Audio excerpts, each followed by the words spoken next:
was collapsing as he was opening, and he just locked it up. And the bank came back and said, well, we want our money back, and it's like, well, wait a minute. And that would have crippled and put a real dent in his commercial operation. So he went to Harry and said, other than writing a check, what options do I have? And Harry said, put your pencil back in your pocket, we'll figure something out. So we designed and developed the whole community, and that was I think the fastest selling, most popular job in Broward County in that year, which was 192 units we built there. And the selling price, now I just said $1.2 million for the 0 lot line, and I think it was $750 to $800 for the 10, was $249.9. You said the average selling price here is around $330, $330, $340. Next 2 years, where you see this market going?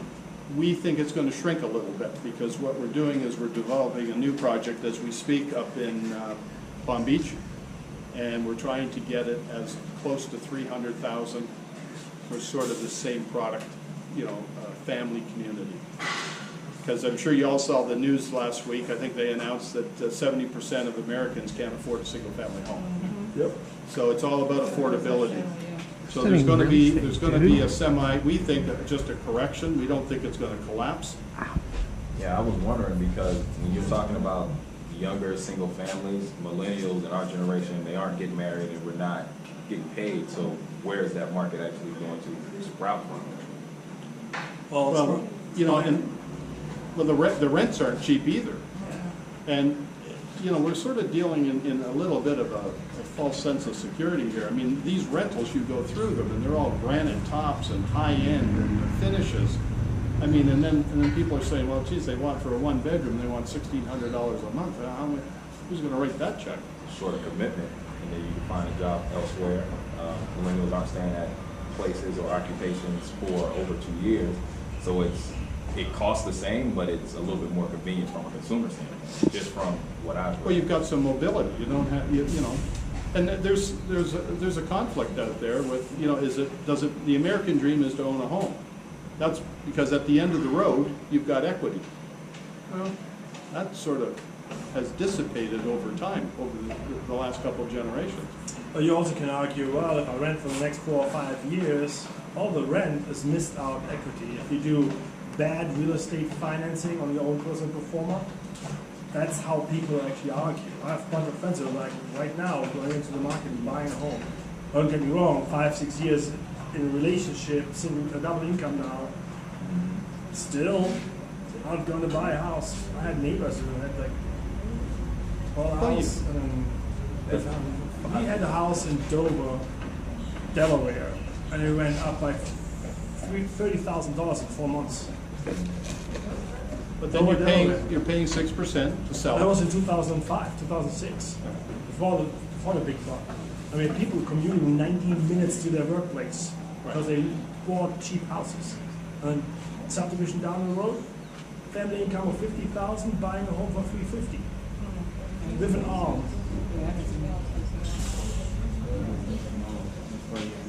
You've been in real estate development for a long time. What would you say, besides the labor factor and getting actual workers that can do multiple things, and possibly shortage of land in South Florida?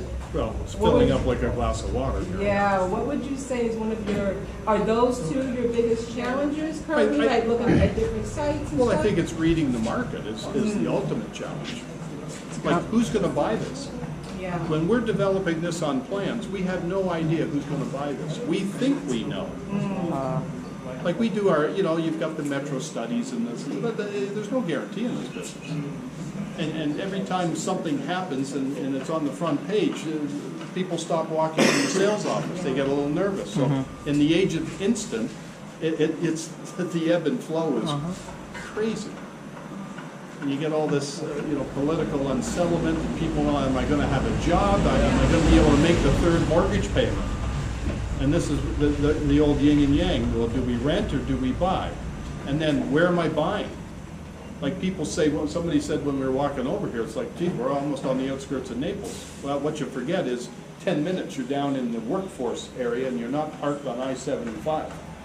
So they're back and forth in no time, and they've got kids, they've got daycares all over here, and it's family, and it's A-rated schools. What else do you need? This location here is better than living in Davie if you consider potential work in Miami or in Fort Lauderdale.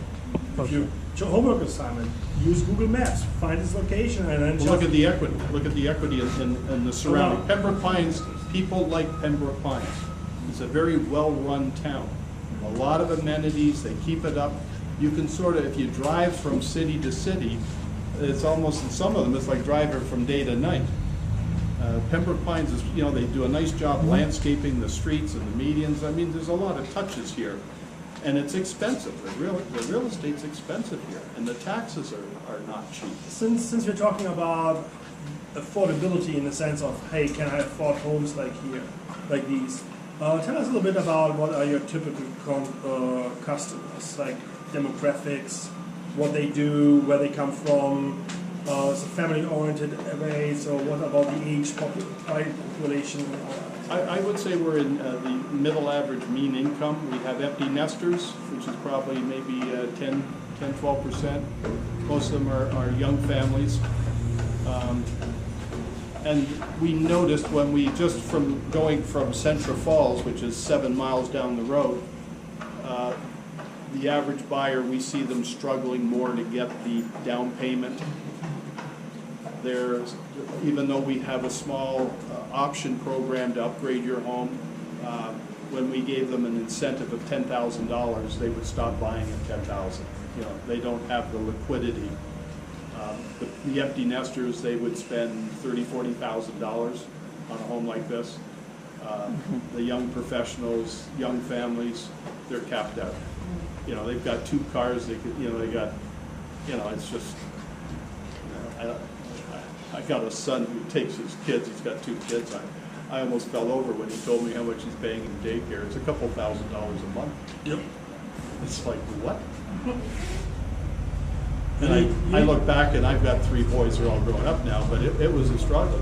You know, my wife's a nurse, and we have 3 boys. But I was fortunate because she could work on the weekends, and she had split shifts. They'd work nights and evenings and days. Now it's all either 12 hours, day or night. So I was fortunate. I have friends. She got back into the workforce. Her salary is pretty much 80% going towards daycare and taking care of the kids. However, there's a certain freedom in her personal health, mental health, if you actually don't have to deal with every day 15 hours being a mom and then take off for a few hours during the day. So it depends on the family situation. But yeah, daycare is expensive. So what we're looking at here is, let me just go over a couple of the techniques. So we use wood trusses for both the roof and the floors. This chipboard, which is called Aspenite, this is a product called, it's gold. This is very, very strong, stronger than plywood, substantially stronger than plywood. People look at this and they say, geez, you're just using chipboard. This particle board is another euphemism. This is extremely strong. You can hardly put a nail through this stuff. So anyways, on top of that, we put a 3/4 inch of a cementatious topping called gypcrete. We pour it on. It's like water. They're doing it right across the street here now, but they just flood it with a fire hose, the whole 2nd floor, and it just levels it out. So if you're laying tile up there, it's as flat as a tabletop, which is nice. We're using between what we refer to as tenant separations, or commonly called party walls. That's just a bunch of semantics. We use a 2-hour block. We're required to use 1 hour. We use 2-hour block. And what that means is that wall will stay structurally sound under a fire condition for 2 hours. And in some of the units, because of the proximity to the fire trucks and accessibility, because this job is very, very tight, from a fire safety standpoint, we'll see some units. All our 3 stories have to have what we refer to as a NFPA, which is National Fire Protection Association. It's a System 13D. And that's just a stipulation. There's 13D, 13R, and then there's a true 13, which you can see in high rise. And the purpose of that is it's fully sprinkled. So the people get a bit of a spiff on their insurance. We need it because of the access of the fire trucks and the accessibility. So they tell us as part of the site plan, these units will be designated that you'll have to put in, which there's a substantial cost to put them in. Everything here, there's a couple systems here. We used, I think the last building we showed you at Chapel Grove, we were hanging this off a ledger board. We changed the technique. We were hanging them off hangers. Those are all Tapcons. It's an engineered connection. That's going into solid concrete behind those blocks. That's all filled in concrete. These are engineered floor trusses. We'll go over next door. We're just putting on the roof there. So everything is pretty much straightforward. These castcrete beams, those are just lintels to support the weight of the masonry load and disperse it over the windows. All this stuff, this is what I said, this is what the plumber will come in and do, and down there before we pour, he'll take that, bring it in, stub it all up, we'll pick that up when we get in here, you'll see how all that gets reconnected. Is there anything else, any questions with this? But that's the elevator shaft. That's a shower. That's a shower bit. It's a shower. Yeah, Right. we recess them on the ground floor. It helps on leaking showers. What's up with these nails? There's only one nail in each of these? Is that what you do? Yeah. Yeah, there's so much weight on here. It's just to put it in place.